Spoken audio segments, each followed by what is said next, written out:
اب یہ مسنگ مجھ سے ہے، بہت دن ہو گیا پڑھے ہوئے اس قصے کو. یا قوم یا خراسان، یہ مسنگ مجھ سے ہے.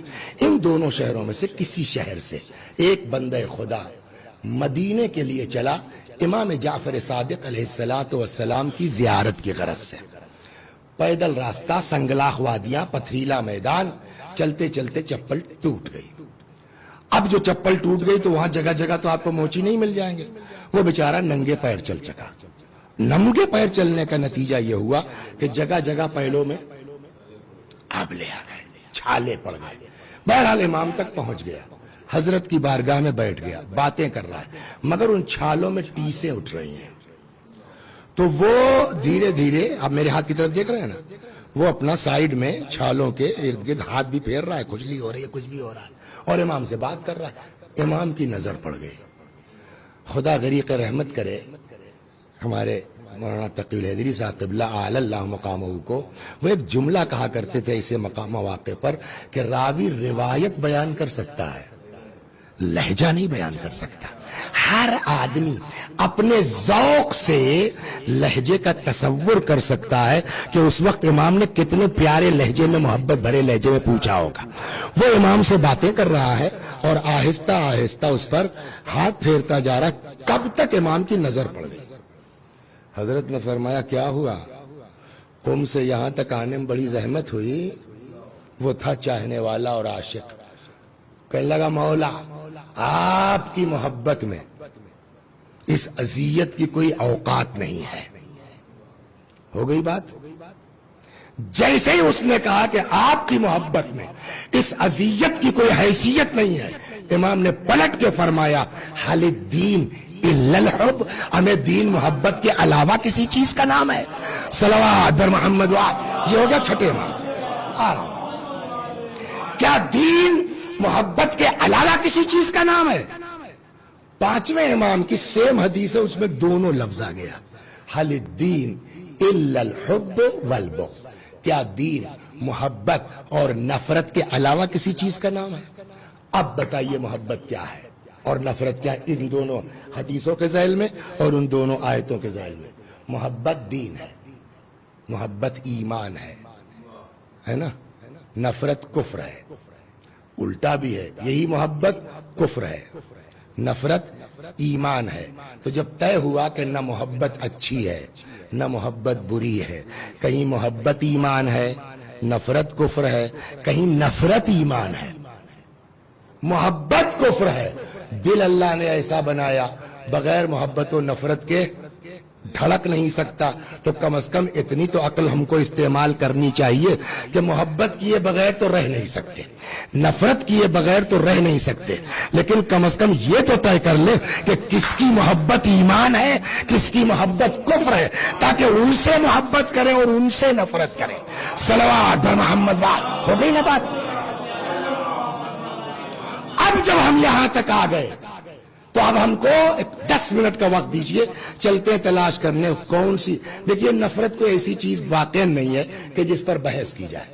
جب یہ ڈیسائیڈ ہو جائے گا کہ ان کی محبت ایمان ہے تو نفرت خود بخود طے ہو جائے گی نا کہ ان کے دشمن کی نفرت ایمان ہو جائے گی.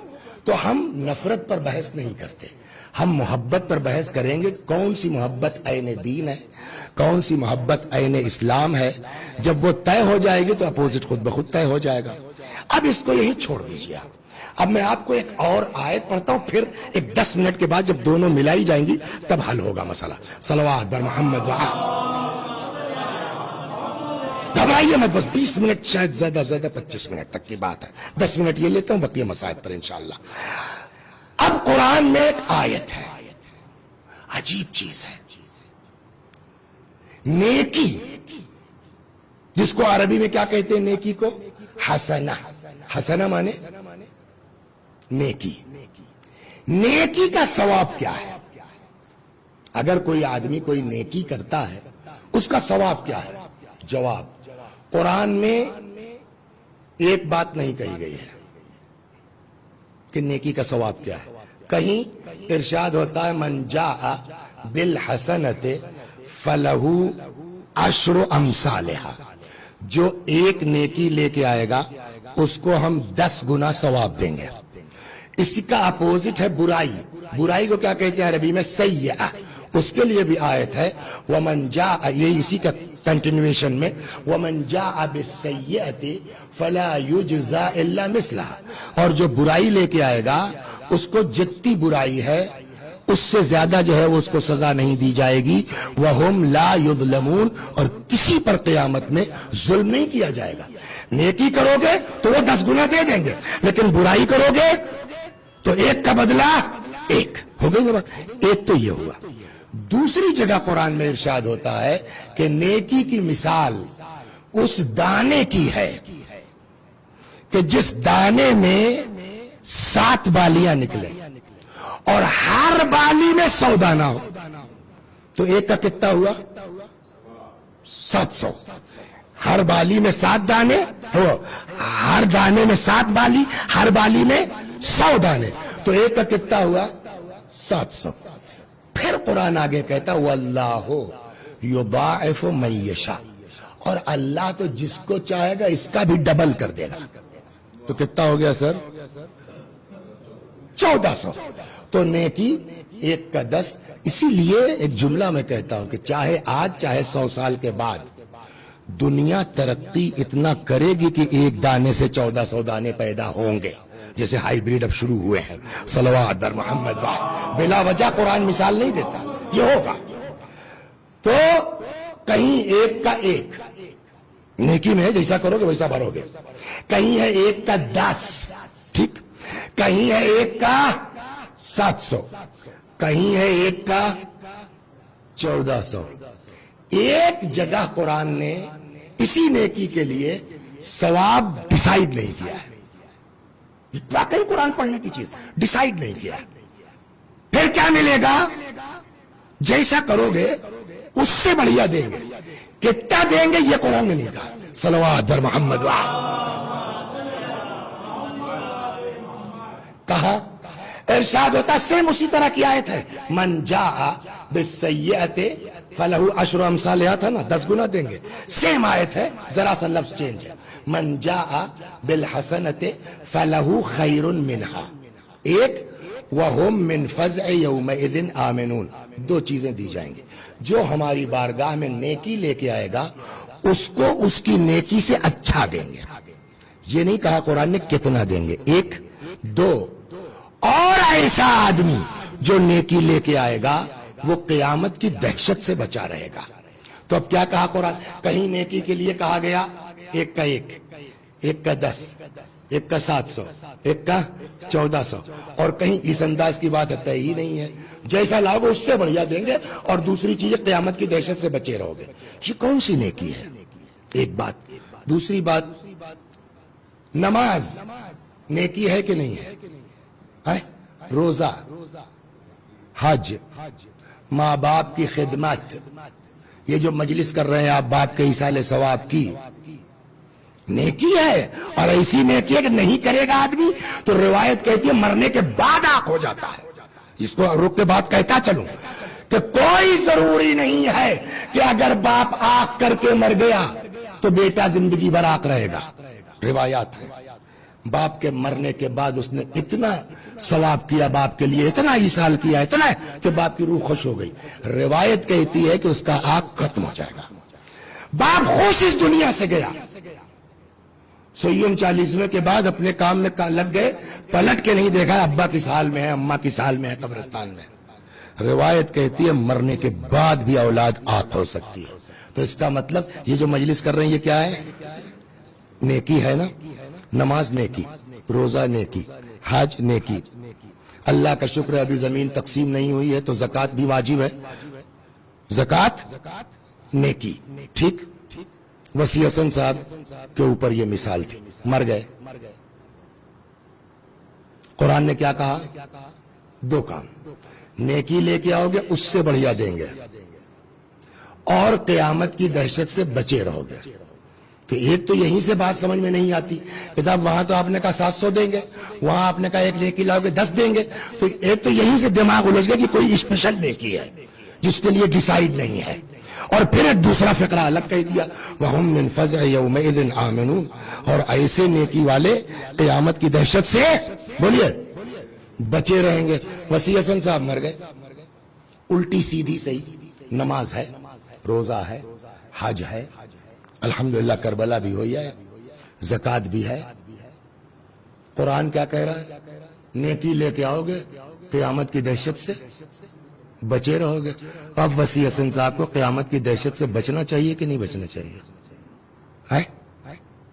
قرآن کا وعدہ ہے نا, ایکس وائی زیڈ کوئی ہو, بچنا چاہیے کہ نہیں بچنا چاہیے. لیکن اسی آیت میں دوسرا ٹکڑا بھی ہے. جیسے وہاں دوسرا ٹکڑا تھا نا, ایک کا 10 دیں گے اور برائی میں ایک کا 1 دیں گے, کسی بھی ظلم نہیں ہوگا. یہاں بالکل عجیب طرح کی آیت ہے, جو نیکی لے کے آئے گا اس کو اس سے بڑھیا دیں گے اور قیامت کی دہشت سے بچا رہے گا. برائی میں بھی انداز بدل گیا. وَمَنْ جَاءَ بِالسَّيِّئَةِ, اب وہاں وہ نہیں کہ ایک کا بدلہ ایک اور ظلم نہیں ہوگا, کچھ نہیں, ڈائریکٹ اگر برائی لے کے آئے ہو قُبَّتْ وُجُوهُهُمْ فِي النَّارِ, ڈائریکٹ ان کو جہنم میں ڈال دیا جائے گا. کیا مطلب ہوا اس کا؟ مطلب یہ عام برائی نہیں ہے کوئی. برائی کے لیے تو کہہ چکے نا بھیا, اگر ایک برائی کرو گے ایک کا بدلہ ایک, یہ کون سی برائی ہے جس کے لیے کہا ایک کا بدلہ ایک نہیں, سیدھے جہنم میں. تو جب وہ برائی نہیں ہے تو یہ نیکی بھی عام نیکی نہیں ہے. اس لیے کہ ہم نے آپ سے کہا نا, وسیع حسن صاحب مرے, نماز, روزہ, حج, زکوٰۃ, خمس سب کچھ ہے, لیکن کیا معصوم ہے وسیع حسن صاحب؟ گڑبڑ نہیں کی ہے. انہوں نے کہا ایک مجلس پڑھ دیجئے. میں نے کہا بھیا فلاں جگہ سے آنا, کرایہ ورایہ پہلے دے دو, یہ سب تکلف کی بات نہیں ہے. میں نے کہا لو مل جا, رکھ لیا. اور اس کے بعد جو ہے وہ بمبئی سے کال آ گئی, مولانا صاحب 50,000 روپے دیں گے, فلائٹ کا ٹکٹ دیں گے, یہ کریں گے, وہ کریں. اے بیٹا بہت مجبوری آ گئے, بہت پھنس گیا ہوں بیٹا, بہت ضروری کام پڑ گیا ہے, کبھی اور کر لینا, ہم بمبئی جا رہے ہیں. بیچارہ مولوی صاحب سیدھا, اس کو تو پتا ہے نا کتنی بدماشی کی ہے. اب وسیع حسن صاحب کا جب حساب ہوگا تو خالی نماز تھوڑی دیکھی جائے گی, خالی روزہ تھوڑی دیکھا جائے گا, خالی حج و زکوٰۃ تھوڑی دیکھی جائے گی. تم نے اس بچے کو بیوقوف بنایا تھا, اس کا حساب کون دے گا؟ تو یہ آیت فرعون کے لیے تو ٹھیک ہے, نمرود کے لیے تو ٹھیک ہے, شداد کے لیے ٹھیک ہے, یہ آیت حضرت علی کے لیے بھی ٹھیک ہے, امام حسین کے لیے بھی ٹھیک. کیا مطلب؟ میں نے کہا ان کے یہاں نیکیاں ہی نیکیاں ہیں, کوئی برائی نہیں ہے. ان لوگوں کے یہاں برائیاں ہی برائیاں ہیں, کوئی نیکی نہیں ہے. تو ان کو یہ ہے کہ صاحب قیامت کی دہشت نہیں ہوگی, ان کو یہ ہے کہ اودھے جہنم میں, وہ تو ٹھیک ہے. لیکن ہم جیسے لوگ جہاں کچھ کھٹا کچھ میٹھا, آدھی آیت کہتی ہے دہشت نہ ہو, آدھی آیت کہتی ہے پھینکو جہنم میں اس کو, تو پالنے والے یہ کیا؟ یہ تو پھنسانے والی بات ہوئی کہ ایک طرف آپ نے کہا نیکی لے کے آؤ گے تو دہشت نہیں ہوگی, اور پھر اسی میں کہہ رہے ہیں کہ ہاں اودھے منہ جہنم میں ڈال دیں گے اگر برائی لے کے آؤ گے تو صاحب جس کو جہنم میں ڈالا جائے گا اس کو دہشت نہیں ہوگی. یہ کیسے اس آیت کو صحیح کیا جائے؟ عجب نہیں آواز قدرت آئے. میاں